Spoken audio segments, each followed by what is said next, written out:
বাংলাদেশ আওয়ামী লীগ সর্বশেষ যে প্রস্তুতি গ্রহণ করেছে ব্যাপক আন্দোলন গড়ে তোলা। দেশের বিভিন্ন জেলায় শান্তি সমাবেশ ও বিক্ষোভ মিছিল করেছে আওয়ামী লীগ। আর এইভাবেই তো প্রতিবাদ করতে হবে। এই প্রথম সরাসরি বয়কট করছে, কি খেলাটা খেললো এখন রয়্যাল বেঙ্গল টাইগার। এদিকে গোপনে ষড়যন্ত্র করে আওয়ামী লীগ দেশে বিশাল ঘটনা ঘটিয়ে দিল। শেখ হাসিনা ভারতে বসেই চূড়ান্ত খেলা খেলল। ডক্টর ইউনূস এবার বাধ্য হচ্ছেন নতুন সিদ্ধান্ত নিতে। দেশের মধ্যে আবারও ক্ষমতার পালাবদল হচ্ছে। সে ফিরলেন শেখ হাসিনা। বর্তমানে কোথায় আছেন তিনি?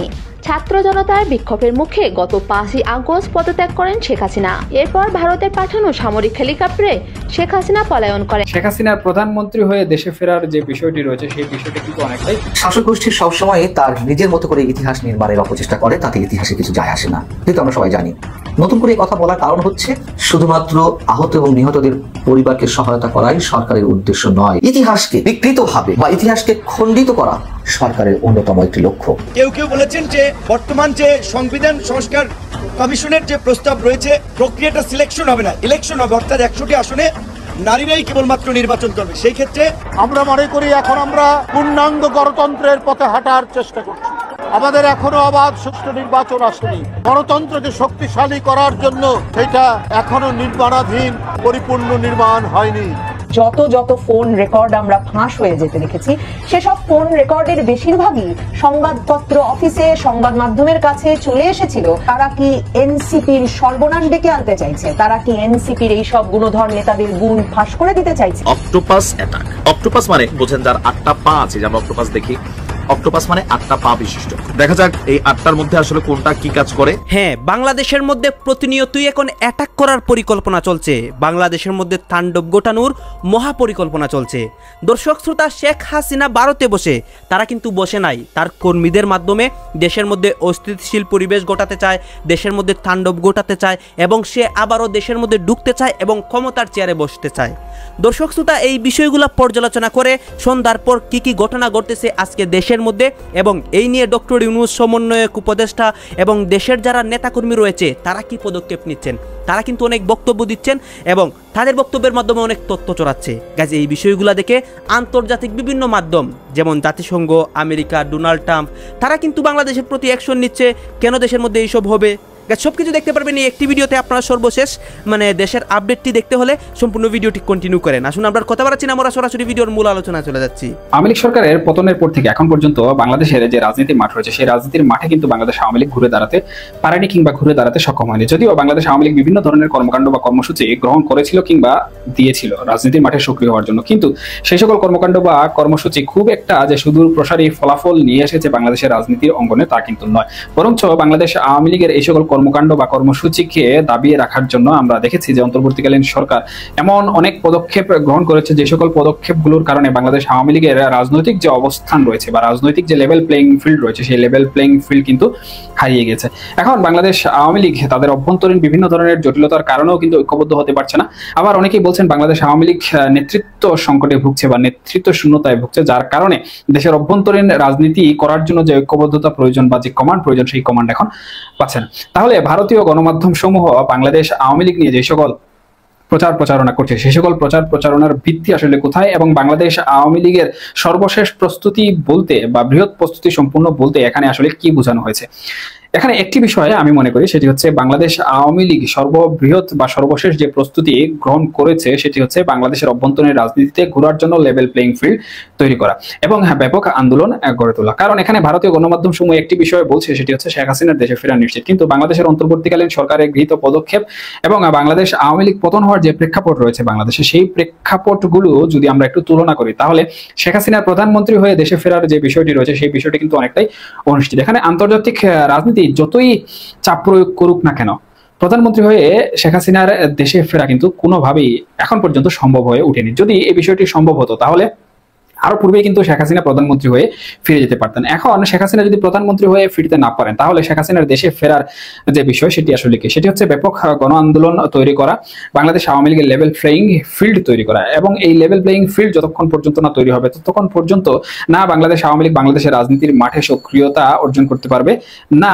আসন্ন জাতীয় সংসদ নির্বাচন বলুন কিংবা অদূর ভবিষ্যতে নির্বাচনে অংশগ্রহণ করা বলুন সেটি অর্জন করার জন্য যে সক্ষতা প্রয়োজন সেটিও কিন্তু পাবে না। ইতিমধ্যে আমি যেমনটি বলেছি, অন্তর্বর্তীকালীন সরকারের গৃহীত পদক্ষেপগুলোর মধ্যে কিন্তু বাংলাদেশ আওয়ামী লীগের নির্বাচন অংশগ্রহণ করার জন্য যে নিবন্ধন প্রয়োজন সেই নিবন্ধনও কিন্তু বাতিল বা স্থগিত করে রেখেছে। আবার আওয়ামী লীগের উপর যে সকল অভিযোগ সমূহ রয়েছে সে সকল অভিযোগ সমূহের ভিত্তিতে আওয়ামী লীগের বিচার যে বিষয়টি রয়েছে সেই বিষয়টি সম্পূর্ণ না হওয়ার আগ পর্যন্ত রাজনৈতিক সকল কর্মকাণ্ড কিন্তু বাংলাদেশে নিষিদ্ধ রয়েছে বা স্থগিত রয়েছে। সুতরাং এখানে সুস্পষ্টভাবে এই বিষয়টি বলা যায় যে দেশের অভ্যন্তরীণ যে রাজনীতি রয়েছে সেই রাজনীতিতে যদি বাংলাদেশ আওয়ামী লীগ ব্যাপক আন্দোলন গড়ে তুলতে না পারে তাহলে এই কোনো বিষয়ে কিন্তু বাংলাদেশ আওয়ামী লীগের পক্ষে যাবে না পারবে আন্দোলনের মাধ্যমে বাংলাদেশের রাজনীতিতে কোনোভাবে প্রভাব বিস্তার করবে, না পারবে তাদের নিবন্ধন ফিরে পেতে। সুতরাং এইসব গুচ্ছ আন্দোলন করে আমার মনে হয় না যে বাংলাদেশ আওয়ামী লীগ কোনোভাবে লাভবান হবে। সুতরাং এই বিষয়টি এখানে ধারণা করা যায় যে বাংলাদেশ আওয়ামী লীগের সর্ববৃহৎ প্রস্তুতি বা বড় প্রস্তুতি ভারতে সম্পূর্ণ করা বলতে মূলত দেশে একটি বৃহৎ আন্দোলনের ডাক দেওয়ার বিষয়টি উঠে এসেছে এবং বাংলাদেশ আওয়ামী লীগ হয়তোবা অতি নিকটবর্তী সময়ে দেশের অভ্যন্তরীণ রাজনীতিতে একটি পালাবদল করার চেষ্টা করবে এবং সেই পালাবদলের ক্ষেত্রে হবে একটি বৃহৎ আন্দোলন গড়ে তোলা। এবং সেই বৃহৎ আন্দোলন গড়ে তুলতে পারলে যেমন শেখ হাসিনা বাংলাদেশের অভ্যন্তরীণ রাজনীতিতে ওনার যে একটি প্রবেশ অধিকার রয়েছে সেই প্রবেশ অধিকার তৈরি করতে পারবেন এবং বাংলাদেশের অভ্যন্তরীণ রাজনীতিকে নিয়ন্ত্রণ করার জন্য আওয়ামী লীগের যে অবস্থান করা প্রয়োজন সেই অবস্থান করতেও আওয়ামী লীগ সক্ষম হবে। তবে এখানে অন্তর্বর্তীকালীন সরকারের প্রশাসনিক যে জটিলতা রয়েছে সেই জটিলতা গুলো পাশ কাটিয়ে ওঠা আওয়ামী লীগের জন্য বর্তমানে খুব প্রয়োজন। কারণ অন্তর্বর্তীকালীন সরকার যদি তাদের যে অবস্থান রয়েছে সেই অবস্থান যদি নিরপেক্ষ না করে তাহলে কিন্তু যতই ভারতে বসে প্রস্তুতি বাংলাদেশ আওয়ামী লীগ গ্রহণ করুক না কেন সেই আন্দোলন কিন্তু বা সেই প্রস্তুতি কোনোভাবে কিন্তু সফল কাম হবে না বাংলাদেশের বর্তমান প্রেক্ষাপটে। সুতরাং আন্তর্জাতিকভাবে হোক কিংবা বাংলাদেশের অভ্যন্তরীণ যে রাজনীতি রয়েছে সেই রাজনীতির প্রেক্ষাপট বিবেচনা এবং প্রেক্ষাপট অনুযায়ী কর্মকাণ্ড করে হোক বাংলাদেশ আওয়ামী লীগের লেভেল প্লেইং ফিল্ড বাংলাদেশে তৈরি করতে হবে এবং সেই লেভেল প্লেইং ফিল্ড তৈরি করার জন্য অন্তর্বর্তীকালীন সরকারকে নিরপেক্ষ একটি অবস্থানে যেতে হবে, প্রশাসনিকভাবে নিরপেক্ষ একটি অবস্থানে যেতে হবে এবং এই প্রশাসনিকভাবে নিরপেক্ষ যে অবস্থান সেই অবস্থানটি তৈরি না হওয়ার আগ পর্যন্ত বাংলাদেশ আওয়ামী লীগ যেমন একটি ঢালাও আন্দোলন গড়ে তুলতে পারবে না, আর ঢালাও আন্দোলন গড়ে তুলতে না পারলে বাংলাদেশ শাসক গোষ্ঠী সবসময় তার নিজের মতো করে ইতিহাস নির্মাণের অপচেষ্টা করে, তাতে ইতিহাসে কিছু যায় আসে না, কিন্তু আমরা সবাই জানি। নতুন করে কথা বলার কারণ হচ্ছে 2024 আন্দোলন বা গণঅভ্যুত্থানে যারা নিহত হয়েছেন, আহত হয়েছেন তাদের পরিবারকে সরকার সহায়তা করুক, আমরা তো সবাই চাই এবং সেই লক্ষ্যে সরকার একটি গেজেট প্রকাশ করেছে। কিন্তু এই গেজেটে যে বিষয়গুলো তুলে ধরা হয়েছে, যেভাবে তুলে ধরা হয়েছে তাতে স্পষ্টত এটুকু মনে হওয়ার যথেষ্ট কারণ রয়েছে যে শুধুমাত্র আহত এবং নিহতদের পরিবারকে সহায়তা করাই সরকারের উদ্দেশ্য নয়, বরং ইতিহাসকে বিকৃতভাবে বা ইতিহাসকে খণ্ডিত করা অথবা ইতিহাসের বিভিন্ন পর্যায়ে বিভ্রান্তিকরভাবে আমাদের সামনে উপস্থাপন করা সরকারের অন্যতম একটি লক্ষ্য। আমি সে বিষয়ে পরে আসছি, তার আগে একটু বলে রাখি, আমার এই আলোচনা শুনে আওয়ামী লীগের যারা নেতাকর্মী তাদের মনে হতে পারে আমি বিএনপির দালাল, বিএনপি নেতাকর্মীদের মনে হতে পারে আমি আওয়ামী লীগের দালাল, এনসিপি বা জাতীয় নাগরিক কমিটির নেতাকর্মীরা আমাকে চিহ্নিত করতে পারেন ফ্যাসিবাদের দোসর হিসেবে, তাতে কিচ্ছু যায় আসে না। তার কারণ এই ধরনের ট্যাগিং শব্দ, নানান ধরনের উপাধি দীর্ঘদিন ধরে পেয়ে আসছি, তাতে কিছু যায় আসে না। তো প্রথমে সরকারকে একটু ধন্যবাদ জানাতে চাই এই গেজেটকে কেন্দ্র করি, তার কারণ এই গেজেটে এই আন্দোলন বা অভ্যুত্থানকে গণ অভ্যুত্থান হিসেবেই চিহ্নিত করা হয়েছে, বিপ্লব শব্দ উল্লেখ করা হয়নি। যারা শুরু থেকেই এই অভ্যুত্থান বা আন্দোলনকে বিপ্লব বলে চালানোর অপচেষ্টা করে আসছেন তাদের নিঃসন্দেহে একটা ভয়ঙ্কর খেলার পরিকল্পনা এই বাংলাদেশকে নিয়ে রয়েছে, শুরু থেকে বলে আসছে, অথবা তার বিপ্লব শব্দের ব্যাপকতা বা মাহাত্ম্য বোঝার ক্ষমতা এতটুকু নেই। যাই হোক, সবচেয়ে তুমুল আপত্তি যে বিষয় এই গেজেটকে কেন্দ্র করে তা হচ্ছে আহত এবং নিহতদের পরিবারকে সহায়তার নামে যে অধিদপ্তরটি খোলা হবে তা মুক্তিযুদ্ধ বিষয়ক মন্ত্রণালয়ের অধীনে। কেন মুক্তিযুদ্ধ বিষয়ক মন্ত্রণালয়ের অধীনে এই পরিদপ্তর বা অধিদপ্তর খুলতে হবে? অন্য কোনো মন্ত্রণালয়ের অধীনে করা যেত না? অন্যভাবে এই সহায়তাগুলো বিতরণ করা যেত না বা কাজগুলো করা যেত না? সমাজ কল্যাণ মন্ত্রণালয়ের অধীনেই তো অন্তত করা যেত। তার মানে কি মুক্তিযুদ্ধ পর্যায়ে নিয়ে যাওয়ার সেই চেষ্টাটি তারা ঠিকই সফলভাবে, কথিত সফলভাবে করার চেষ্টা করে যাচ্ছে।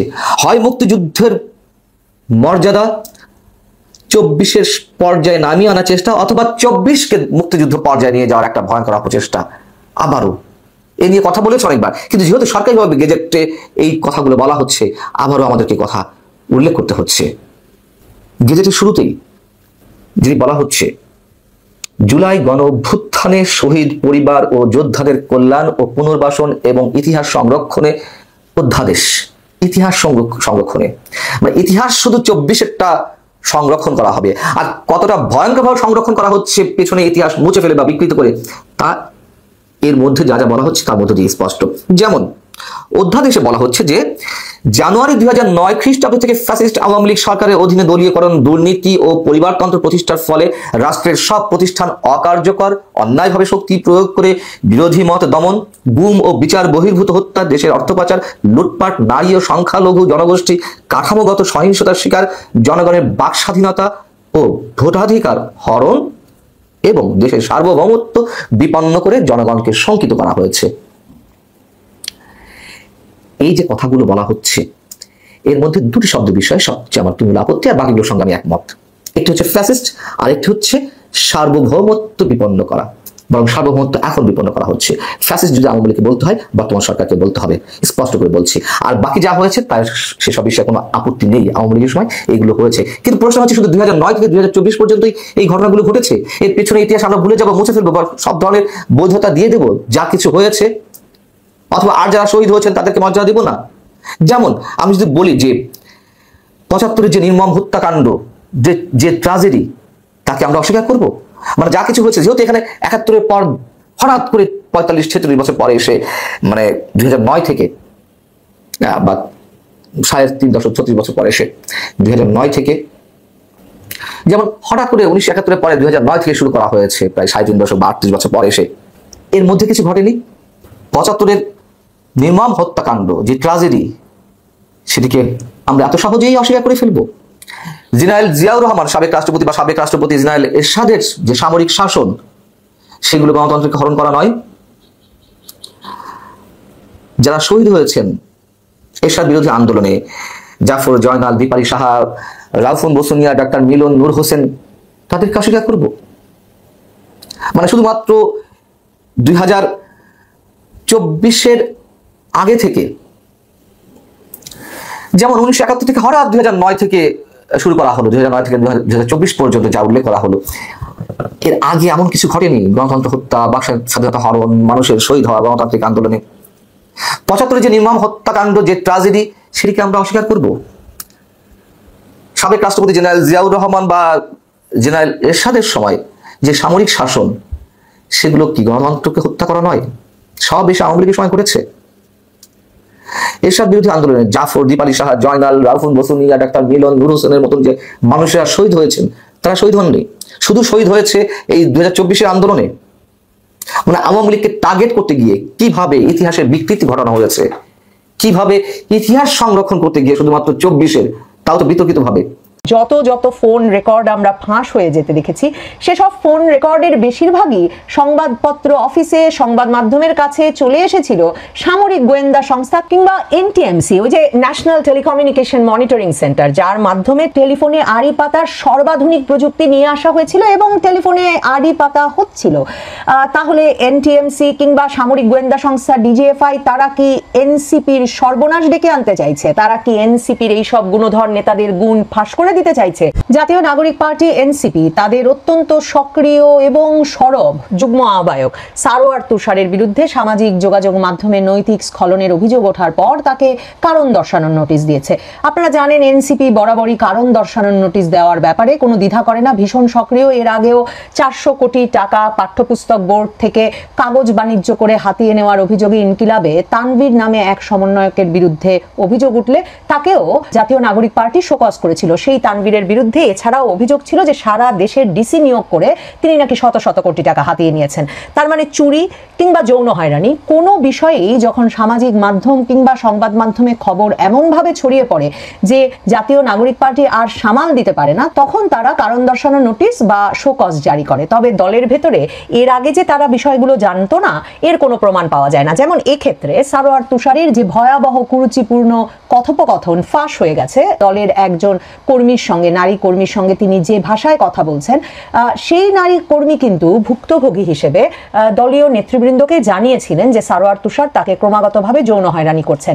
যেসব টেক্সট মেসেজ এবং কল রেকর্ড ফাঁস হয়ে গেছে, সেসব বিষয়ে তার কথা হয়েছিল জাতীয় নাগরিক পার্টির প্রধান নেতা নাহিদ ইসলামের সঙ্গে।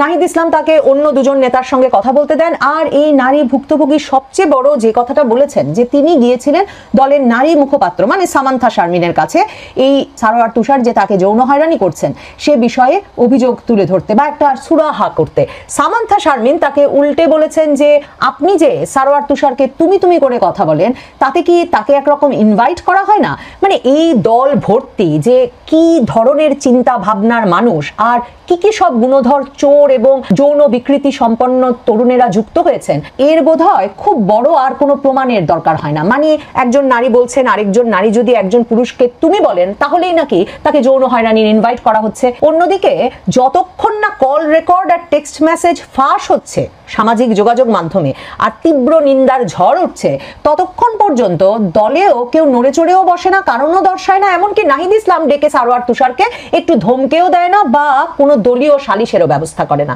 সারোয়ার তুষার কিন্তু গুণধর আজকে থেকে না।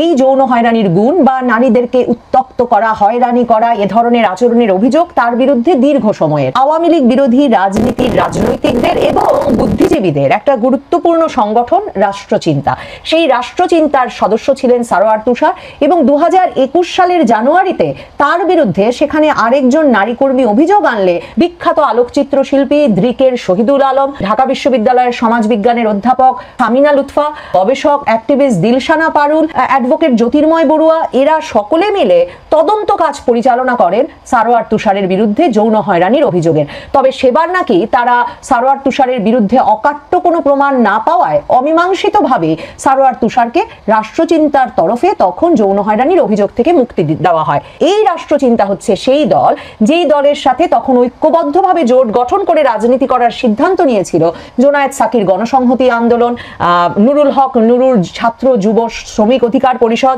ভাসানী অনুসারী পরিষদের মতো দলগুলো। তার মানে এই আওয়ামী লীগ বিরোধী রাজনীতি এবং বুদ্ধিবৃত্তিক চিন্তার একেবারে কেন্দ্রে সারোয়ার তুষার দীর্ঘ সময় ধরে সক্রিয় এবং সরব জীবনযাপন করছেন। এই গুণধর ব্যক্তিটির বিরুদ্ধে যৌন হয়রানির অভিযোগ বারবার উঠছে এবং কোনো বিচার হচ্ছে না।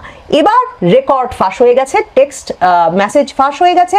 জাওয়াদ নির্ঝর নামের একজন সাংবাদিক সামাজিক যোগাযোগ মাধ্যমে এসব ফাঁস করে দেওয়ার পর সারোয়ার তুষার নাকি এখন দলের সেই ভুক্তভোগী নারীকেই বারবার ফোন করে উত্তক্ত করে বলছেন যে তিনি সেই রেকর্ড ফাঁস করে দিয়েছেন। সেই অভিযোগও দেখছি পত্রিকার পাতায় অনলাইন সংবাদ মাধ্যমে সে খবরও বেরিয়ে গেছে।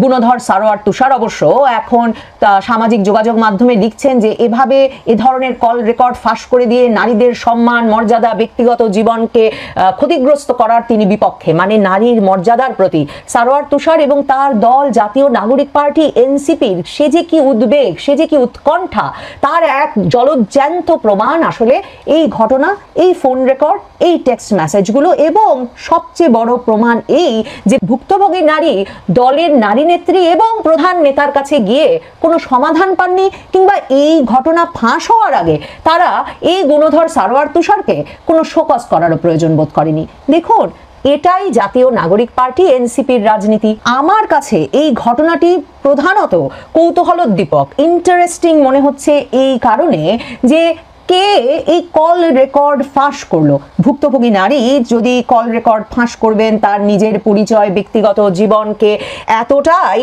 প্রকাশ্য করে ফেলবার সাহস বা উদ্যোগ নেবেন, তাহলে তিনি তো সেটা নিজ উদ্যোগেও করতে পারতেন, কিংবা তাহলে কি তিনি সত্যি দলের কাছে প্রতিকারের জন্য যেতেন? দেখুন, এ ধরনের কল রেকর্ড টেক্সট মেসেজ সাধারণত কোন পরিস্থিতিতে ফাঁস হয়ে যায় সেটা আমার ধারণা সাংবাদিক জাওয়াদ নির্ঝরও আমার সঙ্গে হয়তো একমত হবেন যে সাধারণভাবে এই কল রেকর্ড টেক্সট মেসেজগুলো সাংবাদিকদের কাছে, সংবাদ মাধ্যমের কাছে, সামাজিক যোগাযোগ মাধ্যমে কিংবা সংবাদ মাধ্যমে ছড়িয়ে দেওয়ার জন্য আসে। আপনারা দেখেছেন যে মাননীয় প্রধান উপদেষ্টার লন্ডন সফরের কিছু কিছু বিষয়ে আমরা আপত্তি জানিয়ে এবং প্রশ্ন করে একটা বিবৃতি আমরা দিয়েছি। সেই বিবৃতিটাই হচ্ছে ওনার লন্ডন সফরের ব্যাপারে আমাদের অফিসিয়াল স্ট্যান্ড, এবং এটা আমাদের নির্বাহী বৈঠকেই, হাইস্ট বডি যেটা আমাদের অ্যাপেক্স বডি, সেই নির্বাহী বৈঠকের সিদ্ধান্ত ভিত্তিতেই এটা এবং অ্যাপ্রুভালের ভিত্তিতেই সেই স্টেটমেন্টটা দিয়েছে। মাননীয় প্রধানমন্ত্রী, মাননীয় প্রধান উপদেষ্টা লন্ডনে গিয়েছেন অ্যাওয়ার্ড আনার জন্যে, টাকা ফেরত আনার জন্যে, এবং ওনার উপস্থিতিতে বাংলাদেশের অন্যতম বৃহৎ দল Bangladesh nationalist party BNP executive প্রধান বা ভারপ্রাপ্ত প্রধানের সাথে ওনার সেখানে একটা বৈঠক হয়েছে এবং সাক্ষাৎ হয়েছে। এটাকে আমরা ওয়েলকাম করেছি এবং মিটিংয়ের আগের দিন অনেকগুলো পত্রিকায়, বিশেষ করে প্রথম আলোতে আমার বক্তব্য, ওয়েলকামিং বক্তব্য খুব স্পষ্ট হয়েছে। 2, নির্বাচনের তারিখের ব্যাপারে উনি যে কথা বলেছেন, ডেটের ব্যাপারেও আমাদের তেমন কোনো আপত্তি নেই, কারণ আমরা তো ডিসেম্বর টু এপ্রিল ফ্লেক্সিবিলিটি রেখে নির্বাচনের তারিখ ঘোষণার জন্য আমরা প্রস্তাব করেছিলাম। সুতরাং ডিসেম্বর হলেও এটা আমাদের দাবির ভিতরেই হতো।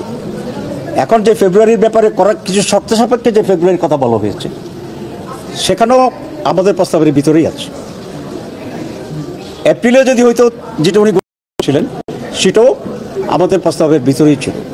সুতরাং ডেটের ব্যাপারে বাংলাদেশ জামাত ইসলামী পূর্বাহ্নেই একটা টাইমলাইন দিয়েছে, আর আমরা বলেছিলাম আমরা একটা পার্টিকুলার ডেটে ওনাকে ডিকটেট করতে চাই না, রিজিড থাকতে চাই না, আমরা ফ্লেক্সিবিলিটিকে আমরা অ্যাকসেপ্ট করি। এখানেও আমাদের কোনো তেমন আপত্তি নেই। আমরা যে জায়গাটায় প্রশ্ন তুলেছি যে উনি জাতির উদ্দেশ্যে একটা ভাষণ দিয়েছেন, ভাষণ দিয়েই টেলিভিশনে একটা তারিখ ঘোষণা করছেন। তো এখানে যদি কোনো পরিবর্তন হয় আলাপ আলোচনার মাধ্যমে, এটা হতেই পারে। বিএনপি একটি বড় দল, তাদেরও দাবি ছিল, এবং আলোচনা করে উনি যদি কনভিন্সড হন যে এটা চেঞ্জ হতে পারে, হতে পারে, এখানে আমাদের কোনো কথা নেই। কিন্তু সেটা ভালো হইতেও যে তুমি একটা টেলিভিশনে কমিটমেন্ট করেছিল। জাতীয় ঐক্যমত্যের কমিশনের আজকে সকাল 11টা থেকে অনুষ্ঠিত মিটিংয়ে এখন পর্যন্ত 3টি বিষয়ের উপরে আলোচনা করে মোটামুটি ঐক্যমত্যে পৌঁছানো গেছে। প্রথম বিষয়টি হচ্ছে যে সংবিধানের 70 নম্বর অনুচ্ছেদের ক্ষেত্রে বিভিন্ন রাজনৈতিক দলগুলো 4টি বিষয়ে যে প্রার্থীরা যেন নিজ দলের বিরুদ্ধে ভোট দিতে পারে না, তার মধ্যে 2টো বিষয় ঐক্যমত পোষণ করেছে। 4টি বিষয় আলোচিত হয়েছে। একটি হচ্ছে যে অর্থ বিল, আস্থা বিল, জাতীয় নিরাপত্তা, সংবিধান সংশোধন। কিন্তু অনেকেই বলেছে যে বাংলাদেশে এই পর্যন্ত যে কয়েকবার সংবিধান সংশোধন হয়েছে অনেকটা দল এবং ব্যক্তির স্বার্থে, কাজে এই ক্ষেত্রে এখানে পাশ করা ঠিক হবে না। জননিরাপত্তা বা জাতীয় নিরাপত্তার ক্ষেত্রে অনেকে দ্বিমত পোষণ করেছে। আমাদের দল থেকেও যেই 2টা চিঠিতে উল্লেখ করা হয়েছে, অর্থ বিল এবং আস্থা ভোট, এই 2টো জায়গায় আমরা একমত পোষণ করেছি। 2 নম্বরে জাতীয় সংসদে যে 50টি স্থায়ী কমিটি, সংসদীয় কমিটি থাকে, সেই কমিটিগুলোতে আনুপাতিক হারে 50% বিরোধী দলের প্রতিনিধিত্ব দেওয়ার কথা হয়েছে, 4টি গুরুত্বপূর্ণ কমিটি সহ। সেটি তো সব রাজনৈতিক দলই মোটামুটি একমত পোষণ করেছে। 3 নম্বরে সংসদে নারীর আসন কিংবা নারীর প্রতিনিধিত্ব নিশ্চিত করার ক্ষেত্রে 100টি আসন সংরক্ষিত করার বিষয়ে সব রাজনৈতিক দলই কিন্তু একমত হয়েছে, আমরাও একমত। কিন্তু আমাদের মধ্যে আলোচনাটা হচ্ছে যে প্রক্রিয়া নিয়ে, প্রক্রিয়াটা কি হবে।